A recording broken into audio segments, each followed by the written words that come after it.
Welcome to this week's edition of World Crisis Radio. This is Webster Tarpley speaking from Washington, D.C. The forces of imperialism momentarily on the march, momentarily on the offensive, and this is a simultaneous three-pronged attempt to overthrow the status, the governments, to subvert and break up and otherwise loot, sack, and appropriate Ukraine, Venezuela, and Syria. And it's important that this three-pronged thrust be defeated.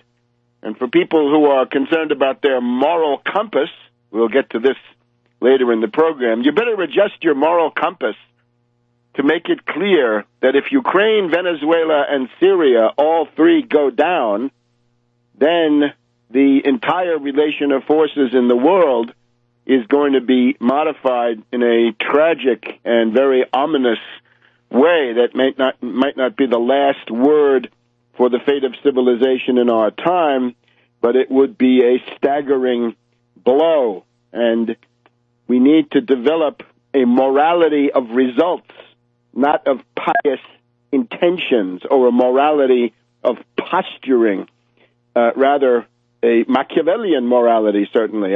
Machiavelli's morality depends on public virtues and a morality of results. Now, the problem we also face, perhaps most urgently, the ruling elite of the United States is collectively insane.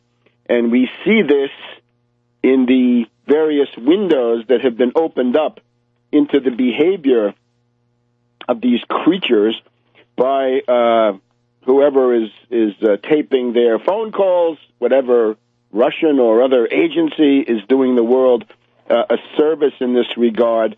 When we hear Nuland and other imperialist operatives, the way they talk, the way they think, we are dealing with a profoundly degenerate form of political life. The U.S. elite, centered in Wall Street, based on derivatives, devoted to primitive accumulation against the world economy, increasingly parasitical as the productive activity in the United States has declined, industrial production de-emphasized, agricultural production certainly important, but taking up fewer and fewer of the population, and especially by proportion.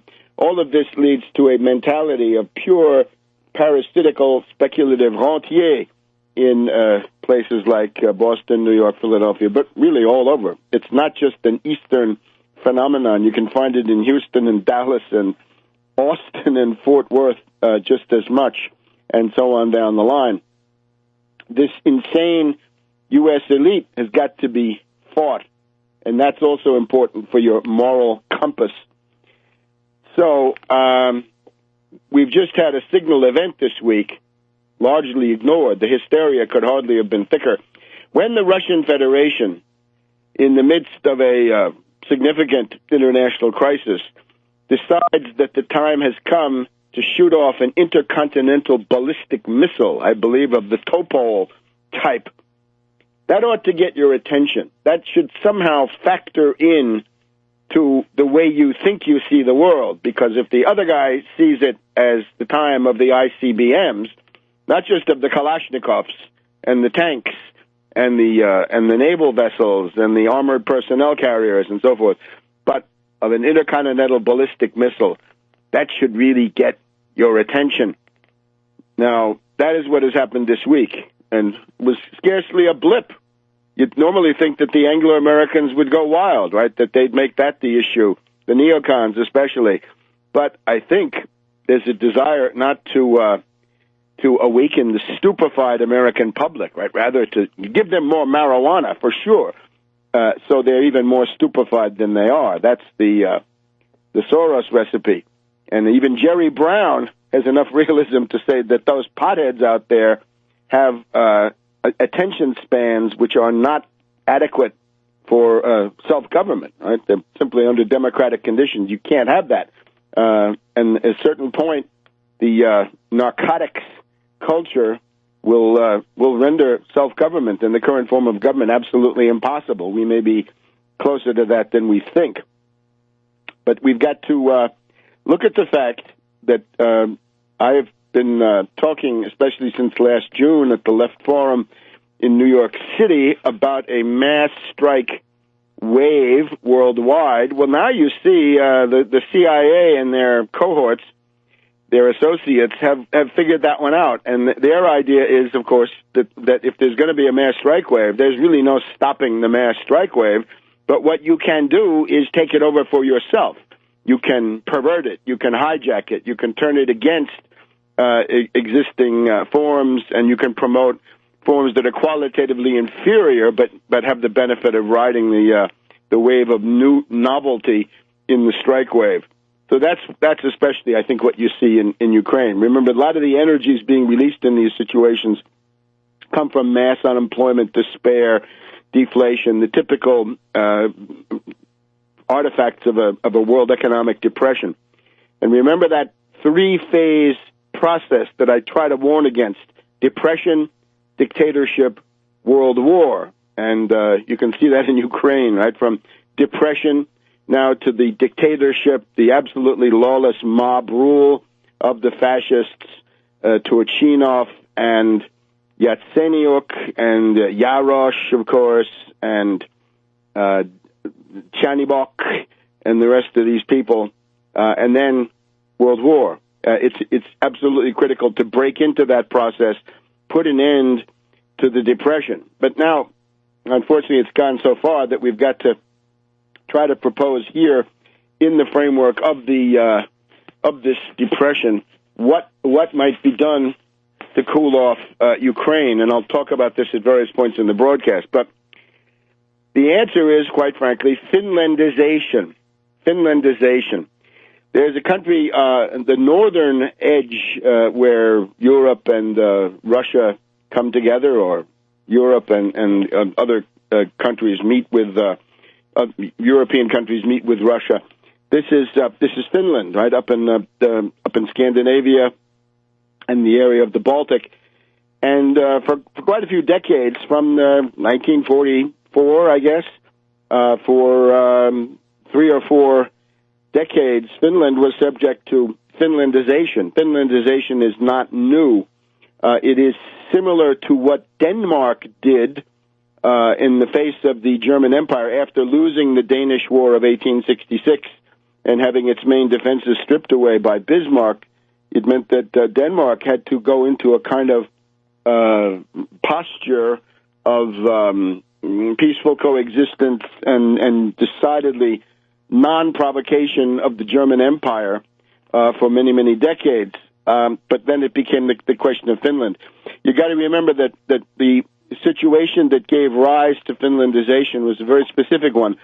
Field Marshal Mannerheim, the Finnish leader, had fought a war against the USSR, the famous Winter War of 1939 to 1940, holding up the Red Army for quite a while and inflicting heavy losses, but eventually succumbed.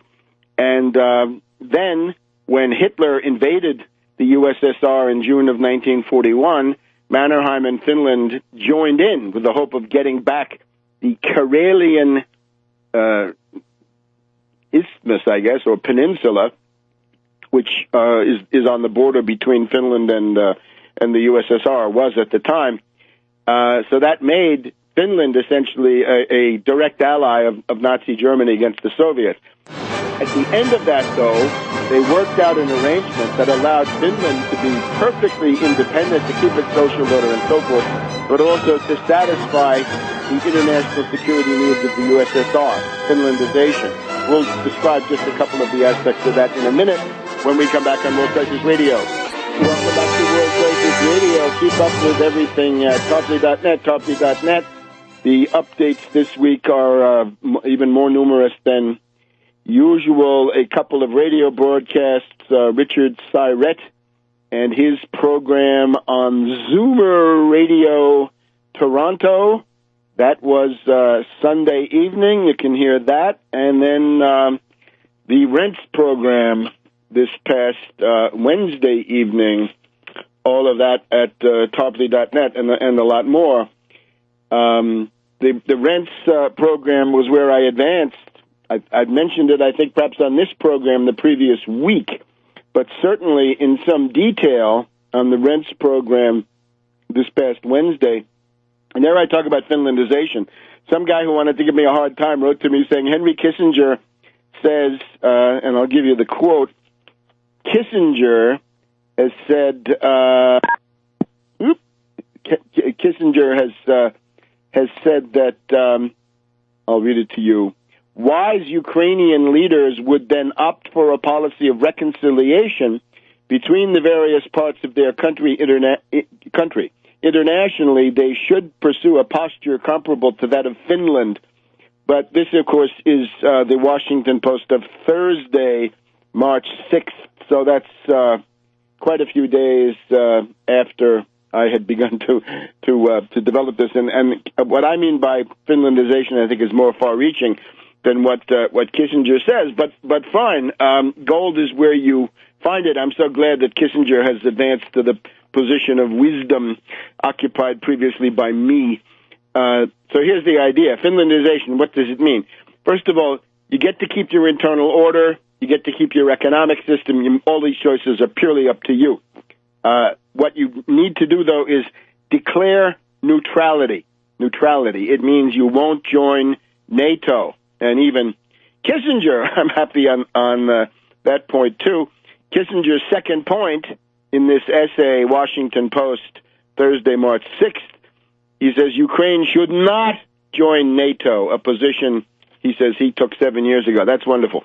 They should not join NATO. And indeed, it was absolute folly to have Poland, Latvia, Lithuania, Estonia, Romania, Bulgaria. None of these places should be in NATO. What American wants to fight or die for any of the above? Damn few at this point. Any government that tries to make good on such a pledge is likely to be toppled here at home. So, Finlandization. Internal order, your business. But international neutrality. So, neutrality means you don't join the Warsaw Pact, it's not there anymore, and you don't join NATO, and you don't join anything else, right? You don't join anything. You probably need to have some kind of a cooperation treaty. These used to be called friendship treaties. Maybe that's no longer a good term, but just a treaty framework that details cooperation. The basic idea is that you want to avoid provocations. You want to avoid having political parties that are anti-Russian in this case, or pushing any other kind of ethnic vendetta or racism or anti-Semitism or anything of the sort. And at that point, you have essentially solved the problem. But of course, in order to get to such a Finlandization, neutrality, renunciation of international military alliances, and some kind of a cooperation treaty, you would have to get rid of precisely people like Jarosz and his right-wing sector, his fascist group there, and you'd have to get rid of the Svoboda group of Chanibok, who figures in all of the scholarly materials on European fascism of the last decade. So that's the problem. But that could be done. The way you would want to get rid of such people, of course, is through an economic development program. Remember, how can a demagogue of the wretched caliber of Chanibok or somebody like Jarosz, how can they gain traction? Well, it's because of the prevalence of despair, unemployment, lack of perspective, and so forth in the society. So you'd need a development program. Fortunately, this is exactly where Ukraine would come into its own. You want to go from Berlin to Kiev and then on to Southeast Europe and into Asia. This is all a perfect role for Ukraine. In other words, east-west infrastructure, energy infrastructure, and trade infrastructure, and so forth, power lines and the other things. This would mean then the revival of the Ukrainian economy, which of course has suffered under the current system. Remember, the way in which the Soviet Union broke up, right, the 16 Union republics back in 1991, was that the nomenklatura, the oligarchy in each one of those places, it started, of course, with Yeltsin playing the Russian nationalist card, and then the rest of them did it, Nazarbayev in Kazakhstan, and Lukashenko or his predecessor in White Russia, Belarus, and then in Ukraine, similarly. This was done by oligarchical elites, the nomenklatura, who decided that since the communist ideology, Marxism-Leninism, had collapsed, that they would maintain their power by playing the card of nationalism. And this has not worked well. So you'd want to get beyond this. So Finlandization, neutrality, and an economic development program, and certainly not economic blockade, economic warfare. Don't think that the answer is the extravagant expense of having fracking done in North America and then liquefying that and shipping that over as natural gas. This is absolutely insane. So let's have the Finlandization of Ukraine and avoid conflicts in the future. In other words, freeze this, right? And I would say to the people in NATO, you want to have a cordon sanitaire, you want to have a belt of countries between Russia and Western Europe, right? You've got them. You've got the Baltics. You've got Belarus. You've got Ukraine, and that should be plenty. Now, if you don't do this, what are you going to get? I've called attention in the past to Natalia Vitrenko and the Progressive Socialist Party of Ukraine, and she is now going around Western Europe and calling attention to what's actually happening. She's accompanied by Sergei Marchenko. These are people that I know. I've met them. I've had them here in my home. I certainly respect them very much. And what Marchenko points to is that there are 18 nuclear plants functioning in Ukraine. 18 nuclear plants. And those could become something very dangerous. In other words, that is another way you can get to World War III, not just the clash of nuclear forces, but these nuclear plants. Back in a minute. Welcome back to World Crisis Radio. The answer is the Finlandization of Ukraine, neutrality, no NATO membership, a cooperation treaty with Russia, and the avoidance in the way that Finland was able to do, avoiding the development of fascist or provocateur political parties, precisely of the Pravi sector, that is the right sector, or Svoboda, or the Udar of Klitschko. Let's not forget him. He'd still like to be president. That Russian ICBM, again, reminds us that there are these, I believe, 18 nuclear plants there, which could be very, very dangerous. And the other thing that Marchenko has talked about in his press conferences with Natalia Vitrenko, that this coup d'etat, the fascist coup d'etat of the 22nd of February, that is now 2 weeks ago? Yeah. The fascist coup of the 22nd of February by the right sector and Svoboda essentially leading the charge. This has created now instability in this entire area. Remember, this part of Europe is the area of greatest ethnic admixture. It's where the nationalities are all mixed up. And that's a possible cause of friction. It could be a wonderful source of variety and exchange of ideas. But the way it's going now, more like an exchange of bullets. So that is an area of grave instability. Now, according to Marchenko, there are people in Romania in positions of power who are saying that a slice of the southwest Ukraine belongs to them. This is the famous area, Bessarabia, right? The area between the Dniester and the Prut, Pruth. Between those two rivers, there's a strip of territory, and they want that for Romania.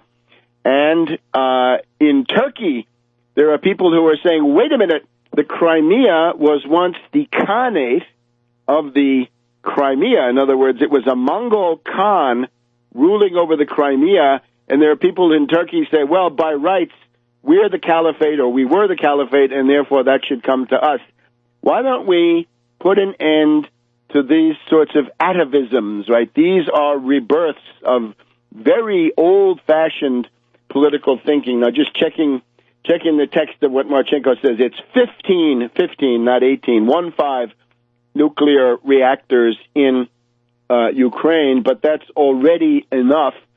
And remember that this character in the right sector, right, Tarasenko, says that he wants to get nuclear weapons for Ukraine, and the Svoboda party of Chanibok, they also, this is now more official, in their party program, they want to have nuclear weapons as well. So do you want fascist goons, hooligans, anti-Semites, racists, thugs with nuclear weapons? Is that what we're paying for?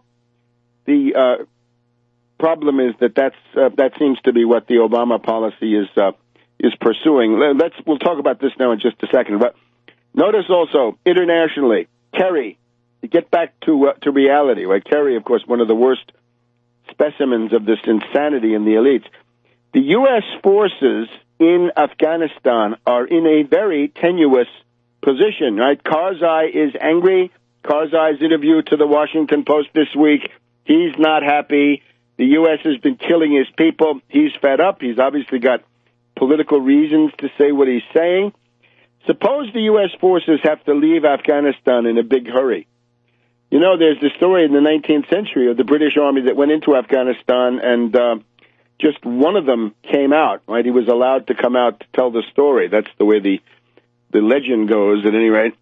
And in this case, if the U.S. forces have to leave Afghanistan in a big hurry, would it be a Dunkirk retreat, leaving all that valuable equipment to fall into the hands of whom? The Taliban? Or who? I don't know. Who might come in and grab it? If you don't want to do that, there's only one way. You can't get it out in useful time on trucks through the Khyber Pass and then all the way down to Karachi. Can't be done. It's got to go north, and what you eventually get to is it's got to get very quickly into the Russian railway system. If Russia denies its railway system, that U.S. Army is high and dry. The soldiers might get out with their shirts and their backpacks, maybe, but not much more. No howitzers, no tanks, no electronics, no other equipment, a huge loss. And that depends on cooperating with Russia. So guess what, gang? It's time to cool it on this Ukrainian stuff. Now, concerning Kerry and Obama and their arguments. Well, the U.S. is offering $1 billion of export guarantees. From the Ukrainian point of view, that's chicken feed, right? Remember that Yatsenyuk wants 35 to 37 billion euros. I've lost count. But from the U.S. point of view, $1 billion could work wonders in WIC, in Head Start. How about $1 billion could essentially roll back this year's genocidal cuts in the food stamp budget, right? The SNAP program. So how dare you, Obama? By the way, this is Obama cutting his own throat. How are you going to run in November as a party that has maybe created a new war front, and at the same time you're cutting food stamps? This is a recipe for political suicide. And then Barroso, coming from that right-wing area of Portuguese politics that's otherwise identified with Salazar fascism, this Barroso has somehow come up with 11 billion euros for Ukraine. And if I were in Greece, Italy, Spain, Portugal, Ireland, Cyprus, and many other places, I would say, what the hell? No way, Jose. In this case, it's Jose Barroso, so it fits. No way, Jose. No penny, not €1 centime for these Ukrainian fascists. Obama's economic sanctions, how about them? At the same time that he's giving $1 billion to the fascist clique in Kiev, he says he's going to put economic sanctions on anti-fascists. If you're opposing the activities of Yatsenyuk, if you're fighting back against the coup in Kiev, the coup of February 22nd, then the U.S. is going to sanction you and your family, and no visas, and steal your assets and whatever it is. So this is now quite insane, right? Again, U.S. elite gone insane. Obama and Kerry cite the Ukrainian Constitution, right? We've now got the question of March 16th. That's a week from this coming Sunday. March 16th, I believe a Sunday, will be the referendum in Ukraine, but only in Crimea, on do you want to be in Ukraine with more autonomy, or do you want to join the Russian Federation? And right now it looks like the Russian Federation part is going to win. How are you going to argue against that? Obama and Kerry say, well, that's illegal. The Ukraine Constitution says it's illegal. That's also the Yatsenyuk argument. Sorry, boys.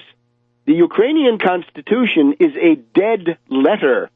It has no significance because you tore it up on the 22nd of February. Not only did you tear up the Ukrainian Constitution, you also tore up the deal brokered by Fabius, by Sikorsky, and by Steinmeier that the opposition forces were supposed to disarm their followers in the square and clear the public buildings and clear the public square. And you didn't do that, did you, Yarosh and company? So forget about the Ukrainian Constitution. It's a goner. Back in a minute on World Crisis Radio. Welcome back to World Crisis Radio. I'm thinking of a remark about 23 years ago from my late friend, Professor Taras Vasilyevich Muranivsky, who was a Ukrainian. He was part of the Novi Mir group in Russia in the 50s and 60s, when that was a kind of reforming movement around that literary magazine, Novi Mir. Taras Vasilyevich Muranivsky, in a speech here in the United States in the mid-90s, made the remark, look, the U.S. wants to treat Russia like a banana republic, but don't forget it's a nuclear banana. And that nuclear banana, I think, ought to have been called to mind by this ICBM launch, together with the Zapad maneuvers, right, the biggest ones in many years, and then a special air defense drill, the activities of the Russian Navy in the Sea of Azov, the Kerch Strait, the Black Sea, and so forth. All of this should point to the fact that this is regarded by Russia as an existential question. Another good maxim here is that the U.S. has the Monroe Doctrine. The Monroe Doctrine says that extra-regional powers should butt out of the affairs of the Western Hemisphere. Well, that could find some kind of an application. If the U.S. can do that to the whole Western Hemisphere, then certainly Russia ought to be able to say, look, extra-regional powers should butt out of Eastern Europe and the former Soviet territories, right? The so-called glacis, what the U.S. in the West regard as the cordon sanitaire, the Russians regard as the glacis. So fine, let them have a functioning glacis and make these provisions that I mentioned under the heading of Finlandization for the internal management of these countries, and they'd come out much better. Look at Finland. They made a lot of progress at the beginning of the period of Finlandization. Finland was way behind Sweden, and within a couple of decades, they had essentially gotten about equal with Sweden, or at least roughly comparable, right? No longer a hopeless inferiority of Finland. So that has much to be said for it. Watch out for the banana. And this constant talk, the prattling about the Ukrainian constitution is, of course, a bad joke. Obama's argument is that the government in Kiev is legitimate. How can it be legitimate? There was a coup. Oh, well, Yanukovych left his post. He fled his post. Oh, does that mean that the next time Obama goes to Hawaii on a vacation, it's okay to have a coup in Washington? What kind of talk is that? So Putin is certainly correct. This guy is damaged goods, Yanukovych, but that is the legitimate president of Ukraine, for whatever that's worth. And certainly the legitimacy cannot revert to somebody like Turchinov or Yatsenyuk. That's out of the question. So after the fascist coup of the 22nd of February, Ukrainian constitution is in limbo. Then there's the issue of secession. Well, we're told, and this is now, let me quote Obama directly on this from the Washington Post of this morning, Friday, March 7th. Obama says, "The world is well beyond the days when borders can be redrawn over the heads of democratic leaders." And I don't know what he has been. Let's not even speculate. Who knows what this means to Obama? He's crazy. Let us take a look at a little place called Kosovo. Kosovo, a part of Serbia, but in February 2008, under the auspices of the Mad Dog Bush and Cheney administration, Kosovo separated from Serbia. It became a separate entity, right? Kosovo is now its own thing, is as of February 2008. And that was done with full, formal, pseudo-legal machinery. How can the U.S. then turn around and say, well, in February 2008, secessionism was fine, but we're now well beyond the days when the borders could be changed? I guess he's got a quibble about democratic leaders, but again, how can you call the creatures of the mob, right? The creatures of the mob, Turchinov and Yatsenyuk, how can you call them democratic leaders? Well, of course, you can't. When the Kosovo secession took place, and you can look at this, look at the Wikipedia article. It's very illuminating. There are some people who said, this is sui generis, right? This is in a class by itself. It creates no precedent for any place else. Others said, oh, it creates a precedent, and it's a good precedent. And others who said, it creates a precedent, and it's a very bad precedent. It's going to lead to the breakup of countries. Well, anyway, it's a precedent for sure. And Russia warned at the time that this would be applied in ways that the wonderful human rights activists, and this is Samantha Power, is essentially one of the founding mothers of this independent Kosovo, which is a criminal state, right? This is a criminal enterprise under the guise of an independent territory, right? You can ask Italian NATO generals; they will tell you this. So there is no possible argument by the U.S. I would also, as you know, I don't like secessionism in any form, and secessionism is almost never the cure. But in this case, look, let's try to distinguish. My distinguo would be this. You look at a territory like Alsace-Lorraine. It was French up until 1870. Then it became German until 1919. French again, 1919 to 1940. German until 1945, and then French again. It goes back and forth. I mentioned Finland and Karelia.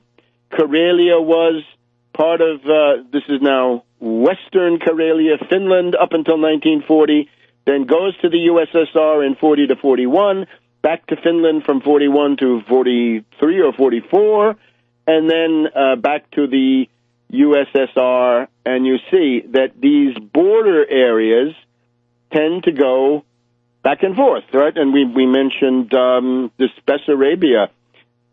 This is also an area that has gone back and forth.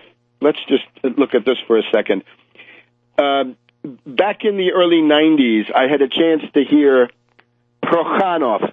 Prokhanov was the editor then of Dень, The Day, which was a right-wing populist, anti-Western Russian newspaper, and as such, it had all kinds of interesting things in it.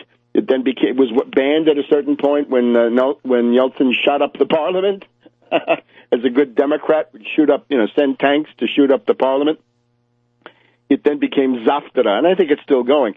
Prokhanov pointed out Russia has traditionally had pulsating borders. Pulsating borders. You can look at the map.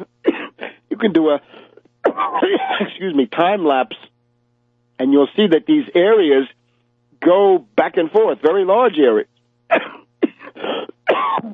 Poland, at the end of World War II, Poland moved about 150 kilometers to the west, right, and similar things. And Ukraine is very much an area where this pulsating has gone back and forth. Up until 1914, most of the Ukraine, certainly all of Poland, was under the Russian Empire. From 1918 to 1920, thereabouts, there is this phase where it's very unsettled. The German armies advance. You have the Peace of Brest-Litovsk, and I think under the Peace of Brest-Litovsk, most of Ukraine was going to be put under the Austro-Hungarian Empire, right? Germany's ally, including Kiev. But that didn't last. And then when Germany fell apart in 1918 in November, and Austria-Hungary in the previous month, we then had a period where Ukraine was fought over by three armies, and we'll get to that in just a minute on World Crisis Radio. Welcome back to World Crisis Radio. This is Webster Tarpley here in Washington, D.C. Just this question of the pulsating borders of Russia, right? They're driven forward, driven back in the middle of World War I, and at the end of it, Brest-Litovsk pushed the Russians way back to the east. They were then able to recover some of that, but Poland at that point remained very large compared to what it had been. It had been, of course, partitioned among the three empires. And similarly, in World War II, the Wehrmacht pushed Russia all the way back to Stalingrad and the gates of Moscow and so forth, but then that was reversed with the fortunes of war.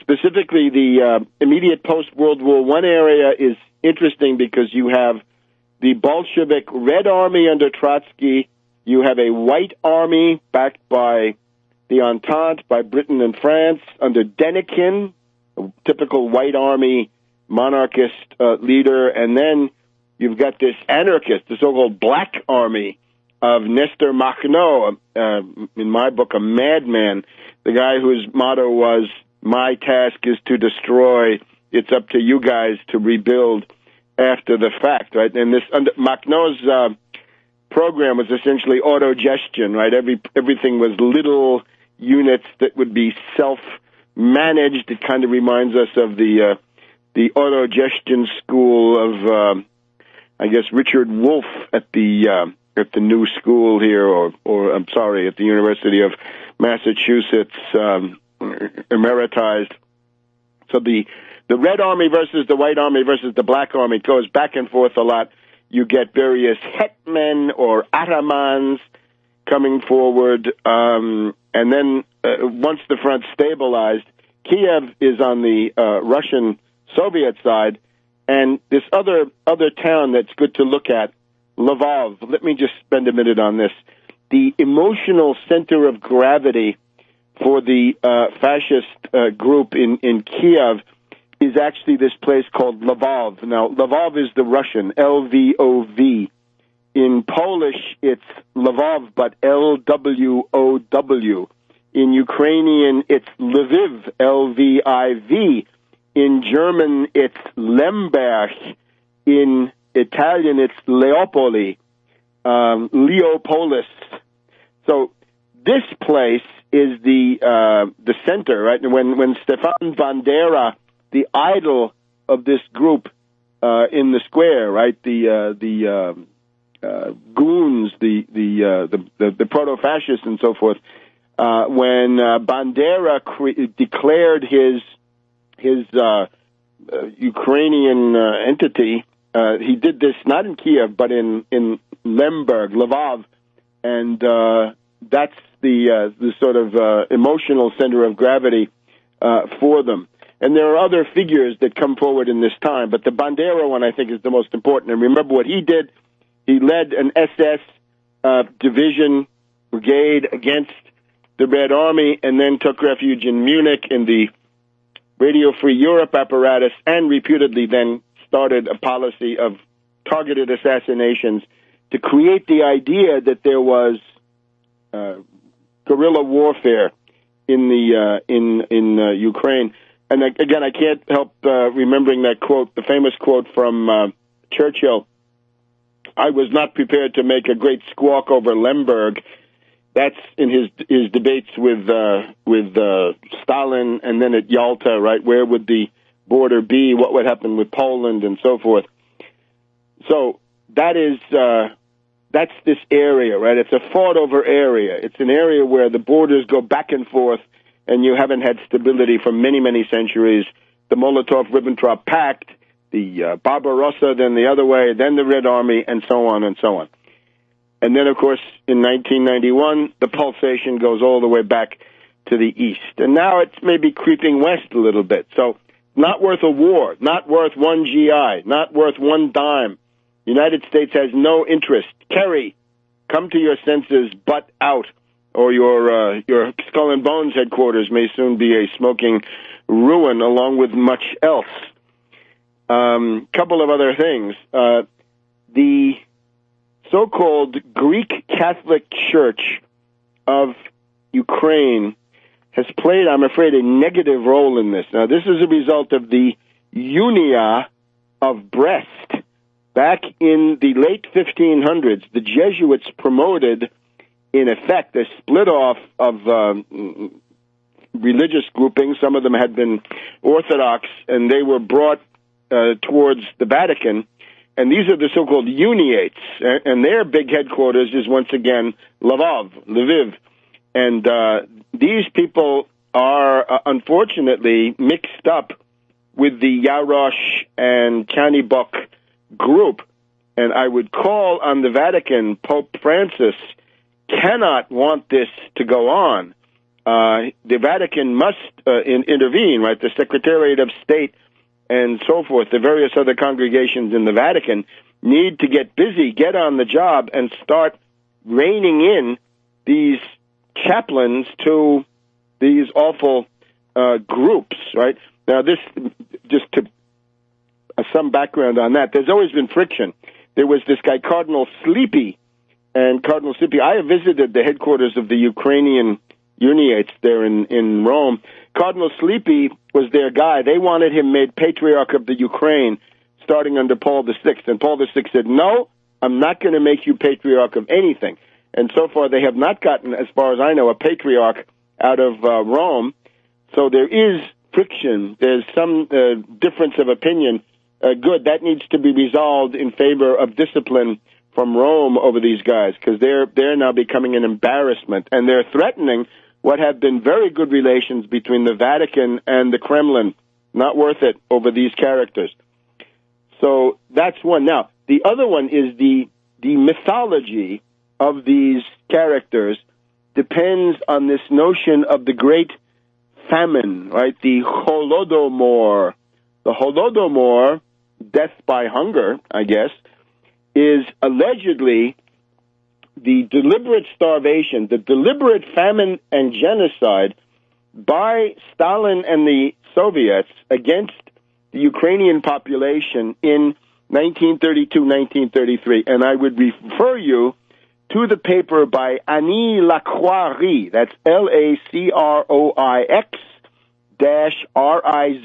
Annie, A-N-N-I-E, Annie Lacroix, Professor of Contemporary History, University of Paris 7. And she has a number of papers about this. And this, he says, this is an invention of the European anti-communists. And it goes like this.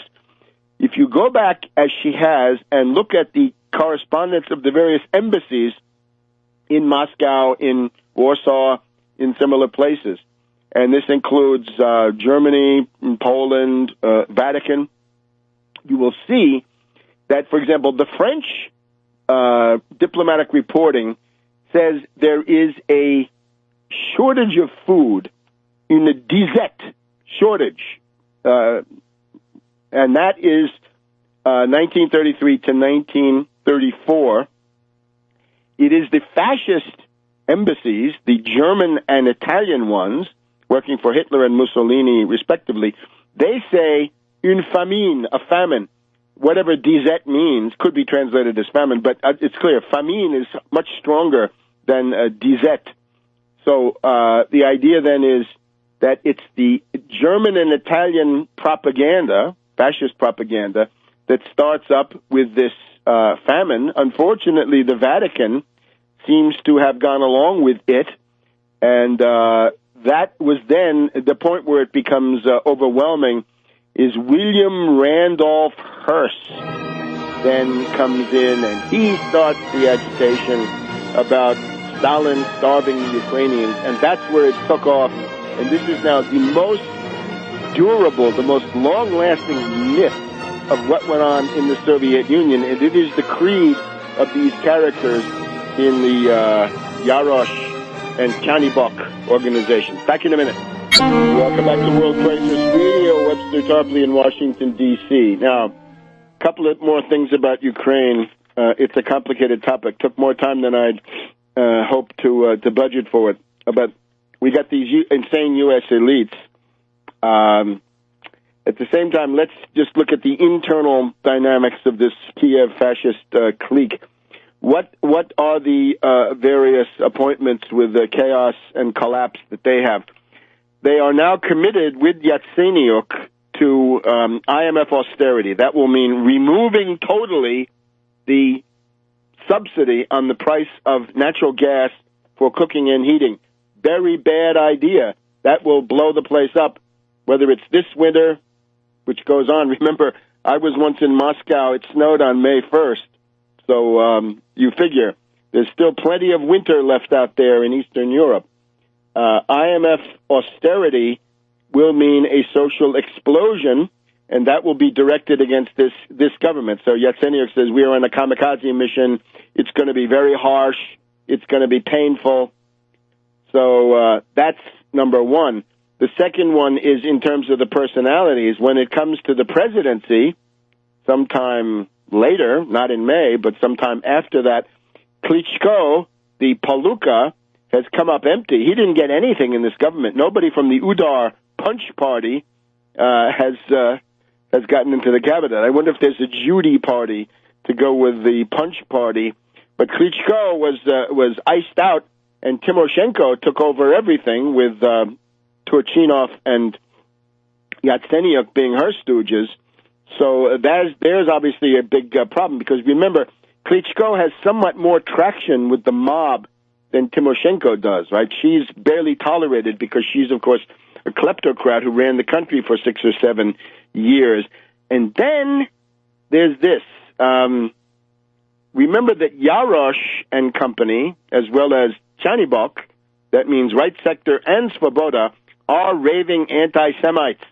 And NPR tried to put on a rabbi this week saying, oh, no, there's no such problem. This is ridiculous. You should listen to the appeal coming from the top Chabad Lubavitcher rabbi of Ukraine, saying it's very dangerous. That was in Haaretz in Israel. NPR tries to paper this over, but it won't be papered over. Yarosh and Chanibok raving anti-Semites. Yatsenyuk is actually Jewish, according to some accounts. So what's that going to be? This also allows us to judge better, I think, when Yatsenyuk came out there at a certain point. He said, if it takes a bullet in the head, I'll take a bullet in the head. And later on, when he appeared, somebody started yelling bullet in the head at him.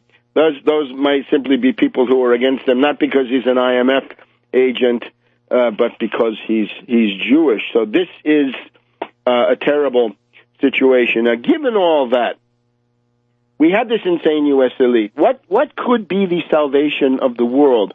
It turns out, and this is important for people to understand, the interests of the future of civilization coincide and will coincide for a significant time with Putin's program of restoring Russian dignity and, to some extent, Russian power, certainly. The Russian view of this, of what's happening in Crimea, is under the heading of the ingathering of the Russian lands. In other words, that last pulsation in 1991-92 pulsated too far. The pendulum swung too far in the anti-Russian direction, and I think that's probably legitimate. And certainly, from the point of view of the United States and Europe, it is important that Russia be strong. Unfortunately, this situation of U.S. world supremacy from 1991 on until now, this has brought out the worst in the United States. It has created these horrendous figures that we see, the Kerrys, the Susan Rices, the Samantha Powers, the Newlands, and so on down the line, right? These imperialist monsters, radical subjectivists, raving ideologues, right? Collective insanity in the elite. The only remedy of this is a power center in the world which is sufficiently strong and self-confident and has the will and the intention to counterbalance the United States to some significant degree in world affairs. We don't need World War III, certainly, but we need to get back to a situation of at least rough equivalence, rough balance, and I mean approximate balance. Nothing rough needs to go on. Otherwise, I don't see how you contain the insanity of the U.S. elite. I don't see what force on earth could counterbalance this. And the dangers are obviously quite real. So remember, when the Soviet Union was strong, real wages in the United States were much higher. And this was because the U.S. elite, evil bankers though they were, finance oligarchs, predators, and what have you, they had some sense that there was a point beyond which they could not go in looting and degrading the U.S. population, because they realized that there would come a point where people would say, look, I'm so fed up with Wall Street domination, let's see what these other guys have to offer. That point can be reached in any country. And today it could be reached even more easily than in the past. The question for Russia, what is missing from the Russian approach, I would say, is an attractive economic model. Putin has said to the oligarchs, look, you guys keep out of politics and I'll tolerate your existence, right? If you cross the line like Khodorkovsky, to jail you go. If you try to organize a coup, you're going to be jailed. But otherwise, oligarchs can go on, right? And that would include also other oligarchs, right? The ones that fled to London, but then continued their subversion. What would be necessary is a dirigist, protectionist, mercantilist model with a strong state sector and a strong role for state initiatives in Russia. And that, I'm afraid, has not come sufficiently to the fore. We had Kudrin as finance minister for quite a while, until a couple of years ago. He was the last prominent figure of the Yeltsin era who held on. And that's exactly the opposite of what it should have been. It should have been the economic transformation very early on. But in any case, you've got to wish Russia well in all of these regards because of the need to counterbalance and contain the insane U.S. elite who otherwise will proceed to run wild over the world and willy-nilly cause World War III. Back in a minute. Welcome back to World Crisis Radio. Webster Tarpley here in Washington, D.C. A good word that might be applied to the right sector and Svoboda parties in Kiev is revanchism. Revanchism was the Soviet propaganda term for Bonn, right, for West Germany, for Adenauer and his successors in the 50s, 60s, into the 70s. And in those days, it meant German forces who wanted revenge, la revanche, for their defeat in World War II, and they were therefore revanchists, looking for revenge against the Soviets who had humiliated them. I think today it is revanchism on the part of Chanibok and Yarosh and the rest of these creatures. And let's never forget our friend Muzichko, the goon who fought alongside the Chechen terrorists and who tells you how many tanks and APCs he destroyed. These revanchists obviously cannot be supported, but the entire U.S. foreign policy is built either on the killers, the death squads of Syria, or the revanchists, the neo-fascists of the Ukrainian regime. Now, in the middle of all this, we have the crisis at RT, formerly Russia Today, which I think indicates a number of things. First of all, Abby Martin this past Monday said that the Russian actions in regard to Crimea and Ukraine are wrong, and that she was fiercely independent and she had her own moral compass. She then got a support statement from Sam Sachs, who works as a commentator there. And then one day or 2 days later, Liz Wall, one of the news readers or anchor women, quit on the air. Abby Martin didn't quit. She says that she's going to stay on at Russia Today, that she was invited to go to Ukraine, to Crimea especially, on a fact-finding tour, but declined to do so, which I find problematical. She said, I am not an expert on Crimea or Ukraine. I don't really know much about this, but I'll tell you that it was wrong. Not a strong position. She then got herself onto Piers Morgan. I think she might have gotten onto Anderson Cooper. The Fox network was happy about this. The Fox and Friends in the morning were gloating.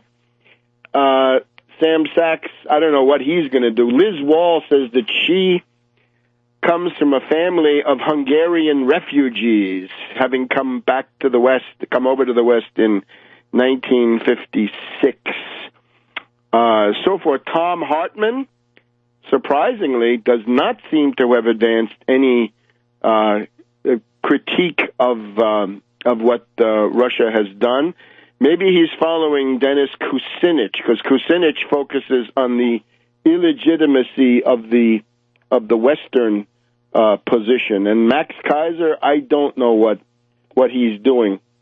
But you can see what this problem is. I would say to these people, especially Abby Martin, you talk about your moral compass. Your moral compass cannot simply be to oppose military intervention everywhere and in all forms, because that would then have left you in the 1930s and 40s in the position of an appeaser of fascism. Now, that you didn't do that, but I'm saying hypothetically, if you had been around then, that is where it would have left you. And it cannot be excluded today, given what you see in Kiev, that we're not entering a new fascist era where resistance against such fascism is going to become essential. And you can't determine in advance what forms this will take. I would also argue RT has limited airtime. Remember, it's a world in which all the corporate media, from CNN to NBC, ABC, CBS, NPR, PBS, on and on, all agree that, for example, Russia attacked Georgia. It's absolutely crazy. Georgia attacked Russia in 2008. And they all agree that the group in Kiev is legit and the detaching of Crimea is illegit. Russia Today has limited airtime. I think it is morally questionable use that airtime to come forward with your own radical subjectivist moral compass based on precious little understanding of what's going on. The broader problem, of course, is this. Russia today, in recent years, it's really not Russia today. You could call it Ron Paul today, or Assange today, or Snowden today. And this is very problematic, just a couple of cases, right? Ron Paul, this week, used his appearance on Russia Today to argue in favor of secessionism. He said secessionism is the way out of all this. He's a neo-Confederate, right? That makes him a racist.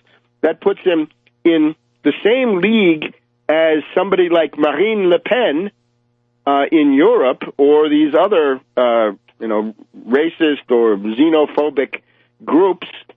And somehow Russia Today they have one policy for the xenophobes and racists of Europe, except for Farage, right? Continental Europe, it has to be. But in the Anglo-American world, it's great to be that. Putin, I think, correctly pointed out, the greatest tragedy of the 20th century was the collapse of the Soviet Union. It didn't have to happen. It would have been perfectly reasonable to detach the Baltic states, Latvia, Lithuania, Estonia, let them go their ways, let certain people in the Caucasus, Georgia, if they want to leave, some others, Azerbaijan, depends on the case by case. But certainly the 5 republics of Central Asia would have been happy to stay with Russia. The Belarus and Ukraine could easily have stayed in the USSR, and if somebody like Nazarbayev had become the new president, that would have underlined that this was no longer a Russian creation. That would have been within reach, and that's what should have been done. And then we wouldn't have this pendulum swinging so far in this anti-Russian direction. So that's Ron Paul, right? The root of this problem is secessionism, and he wants to say more secessionism is the answer. Assange, they gave him a program. What did he use it for? Remember when he got on there with Nasrallah and he tried to convince Nasrallah of Hezbollah that he should stop supporting Assad and take up the Western position? I'm shocked. And then Snowden, well, this week we've seen Snowden's scribe, right? Snowden's publicity man and public relations director, Glenn Greenwald, according to Pando, interesting website, of course, now working for Omidyar, and his website, right? Greenwald, now the $50 million man, thanks to Omidyar. And it turns out that Omidyar has kicked in money along with USAID to support the destabilization and subversion of Ukraine. In other words, the pro-democracy groups in the square. So look where that leads you. The problem is Russia Today must stop tailing after the latest provocation. Right? Ron Paul is he's a deployment against the United States. It's not worth it. And then Assange, of course, this is the limited hangout to get the Arab Spring going. In the case of Snowden, one thinks in retrospect that the conflict between the United States and Russia has been certainly exacerbated by the presence of Snowden, right? If he hadn't been there might have been somewhat less acrimony. And the other thing is we have this very interesting analysis coming from Wayne Madsen that Snowden is actually working for the CIA in order to stop the National Security Agency from sucking up all the CIA secrets. The CIA wants to shut them down so the CIA can continue in relative obscurity. Back in a minute on World Crisis Radio. Welcome back to World Crisis Radio. So it's a great mistake to have Russia Today putting people on the air and indeed idolizing and lionizing them when they're people who hate Russia, because the kinds of characters you're going to get with Ron Paul and Assange and Snowden are the ones who are going to turn around and stab you in the back in the first crisis. And that's what has happened. So it's better to be somewhat more discriminating. Certainly it's important to report on resistance movements inside the United States and to play up things that otherwise wouldn't be played up. But what's the sense of tailing after Snowden and Assange when they have the corporate establishment media on their side to begin with. What is gained? Not that much. Now, Greenwald has just launched his joint venture, well, funded by Omidyar, right? We're told $50 million. Greenwald, Jeremy Scahill, and Laura Poitras have now got something called the, what's it called? It's something attempting to make it sound like it's inside dope, right? The Intercept, is that what it is? I guess so. The Intercept. So this thing is now under a cloud because it's revealed that the Moneybags is somebody who supports these destabilization activities of USAID, meaning the U.S. intelligence community. And therefore, we must advance grave doubts and suspicions as to whether this new website might not eventually turn out to be yet another means of cognitive infiltration, since that is the general framework in which these characters arrive on the scene. So, again, Abby Martin, get your moral compass fixed, because it is malfunctioning. Your north is not true north. Now, in terms of the overall problem, the other thing that's going on, the question of world supremacy, we've been through this a couple of times. It's always worth reminding ourselves we're living in a time which is atypical, and up until 1991 it was not like this, and I think soon it won't be anymore. This idea of the unipolar world, the single superpower, what the earlier ages would have called universal monarchy, right? Universal monarchy with no significant worldwide challenge. This is abnormal, and it's better for all that this not be the case. Better for the U.S. population. As I said, when the Soviet Union was a credible counterweight to the U.S., real wages in the U.S. were much higher, union conditions much better, various rights, ironically, were in better shape then than now. What are the previous examples? Well, Spain obviously had a period of world domination, and we can mark this from the turning point of the Italian Wars, right? The Italian Wars at the end of the 1400s and beginning of the 1500s. The Battle of Pavia in 1525, with the capture of King Francis I of France by the Spanish, François Ier captured. That was a pretty humiliating defeat for France. That launches the Spanish supremacy in Italy, which is codified in the Peace of Bologna, and that goes all the way, well, we might say, some would say, until the Battle of Rocroi, R-O-C-R-O-I, 1643, at virtually the end of the 30 Years' War. Others would say into the 1650s, that the late 1650s mark the point where world supremacy is transferred from the Spanish world empire into the hands of Louis XIV and France. And this is thanks to the efforts of Cardinal Richelieu and Cardinal Mazarin. And it's also important, and this is one of my areas of research, that in the final phase of Spain, you go from the leadership of Lerma to Olivares, Osuna, and these people. It's kind of like neocons in some ways. But anyway,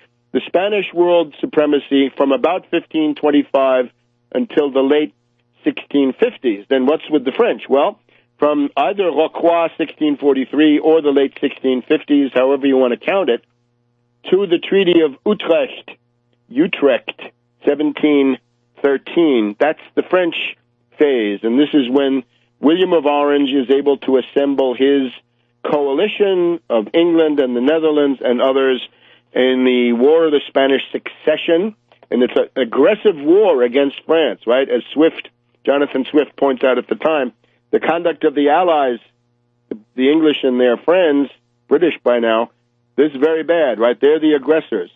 So the French supremacy just lasts for a couple of decades.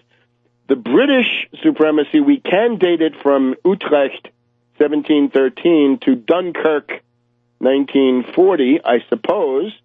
You can then count in a phase of German supremacy, which doesn't really last, right, from 1940 to 1943 or 44. But pretty soon, probably about 1943 worldwide, it's the United States that takes this up. Although the U.S. supremacy is counterbalanced and contested up until 1991 by the Union of Soviet Socialist Republics. But the problem is now, since 1991, the U.S. world supremacy has been very poorly managed. This could have become a long-lasting phenomenon if a golden age had emerged, an era of peace, progress, prosperity, rising levels of rising standards of living, worldwide full employment, economic development going on everywhere, the pacification of these old quarrels. That has not been done. Sorry, the U.S. has blown it. This is a terrible commentary on what could have been done. This has not been done, but we are now looking at a period after about 25 years, which I guess is about what you could expect given this quality, this terrible lack of quality in the ruling class. After 25 years, maybe 30 years, the U.S. supremacy now coming to an end. And again, that's good. That should not worry anybody. It can mean reindustrialization. It can mean a normalization. And I think that's what the American people mean when they say, we don't have a national interest at stake in Ukraine. It's true. You do not. You do not have such a national interest, anything but your interest is in good relations with Russia and China and others, and what's going on in Ukraine simply gets in the way of that. Now, unfortunately, not enough time to do justice to domestic affairs, but let's just remember this. The Obama budget, as promised, has dropped the chained consumer price index, and that's worth celebrating. The chained CPI has disappeared. That is no longer mentioned, but according to certain commentators, Obama still reserves the right to sell you out at some later point. He's just removed it from the visible counter, right? He's now got it under the counter, and he's willing to deal with the Republicans at some point, right? If Obama, when the moment when Obama becomes a lame duck in late 2016 will be a time to watch out, because that's exactly when he might sell you out in order to, as he sees it, increase his legacy. And with the fact that the Trans-Pacific Partnership seems to have gotten bogged down, that is a good thing. In terms of the propensity of the United States population to fight back, you see the Texas primaries this past week.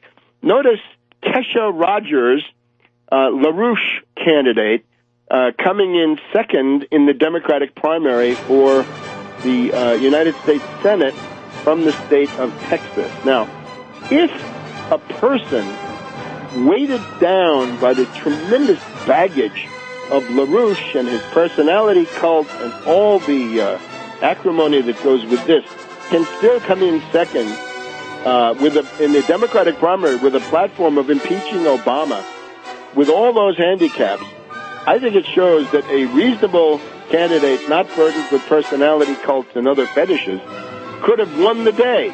So I think that ought to encourage people. You can't win it if you're not in it. You got to come forward, run for office, and realize that Rogers result is a barometer of how hungry the American people are for an alternative.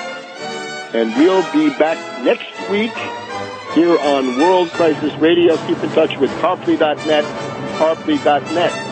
In this regard, when we hear Nuland and other imperialist operatives, the way they talk, the way they think, we are dealing with a profoundly degenerate form of political life. The U.S. elite, centered in Wall Street, based on derivatives, devoted to primitive accumulation against the world economy, increasingly parasitical as the productive activity in the United States has declined, industrial production de-emphasized, agricultural production is certainly important, but taking up fewer and fewer of the population, and especially by proportion.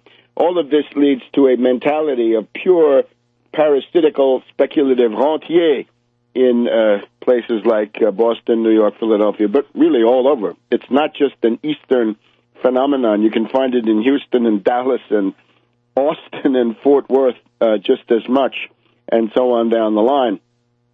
This insane U.S. elite has got to be fought, and that's also important for your moral compass.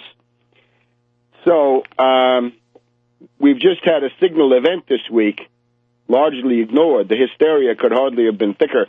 When the Russian Federation, in the midst of a significant international crisis, decides that the time has come to shoot off an intercontinental ballistic missile, I believe of the Topol type, that ought to get your attention. That should somehow factor in to the way you think you see the world, because if the other guy sees it as the time of the ICBMs, not just of the Kalashnikovs and the tanks and the naval vessels and the armored personnel carriers and so forth, but of an intercontinental ballistic missile, that should really get your attention. Now, that is what has happened this week, and was scarcely a blip. You'd normally think that the Anglo-Americans would go wild, right? That they'd make that the issue, the neocons especially, and then World War. It's absolutely critical to break into that process, put an end to the depression. But now, unfortunately, it's gone so far that we've got to try to propose here, in the framework of the of this depression, what might be done to cool off Ukraine, and I'll talk about this at various points in the broadcast. But the answer is, quite frankly, Finlandization. Finlandization. There's a country, the northern edge, where Europe and Russia come together, or Europe and other countries meet with European countries meet with Russia. This is Finland, right up in Scandinavia and the area of the Baltic, and for quite a few decades, from 1944, I guess, for 3 or 4 decades, Finland was subject to Finlandization. Finlandization is not new. It is similar to what Denmark did in the face of the German Empire after losing the Danish War of 1866 and having its main defenses stripped away by Bismarck. It meant that Denmark had to go into a kind of posture of peaceful coexistence and decidedly non-provocation of the German Empire for many, many decades. But then it became the question of Finland. You got to remember that the situation that gave rise to Finlandization was a very specific one. Field Marshal Mannerheim, the Finnish leader, had fought a war against the USSR, the famous Winter War of 1939 to 1940, holding up the Red Army for quite a while and inflicting heavy losses, but eventually succumbed. And then, when Hitler invaded the USSR in June of 1941, Mannerheim and Finland joined in with the hope of getting back the Karelian isthmus, I guess, or peninsula, which is on the border between Finland and the USSR, was at the time. So that made Finland essentially a direct ally of Nazi Germany against the Soviets. At the end of that, though, they worked out an arrangement that allowed Finland to be perfectly independent, to keep its social order and so forth, but also to satisfy the international security needs of the USSR, Finlandization. We'll describe just a couple of the aspects of that in a minute when we come back on World Crisis Radio. Welcome back to World Crisis Radio. Keep up with everything at Tarpley.net, Tarpley.net.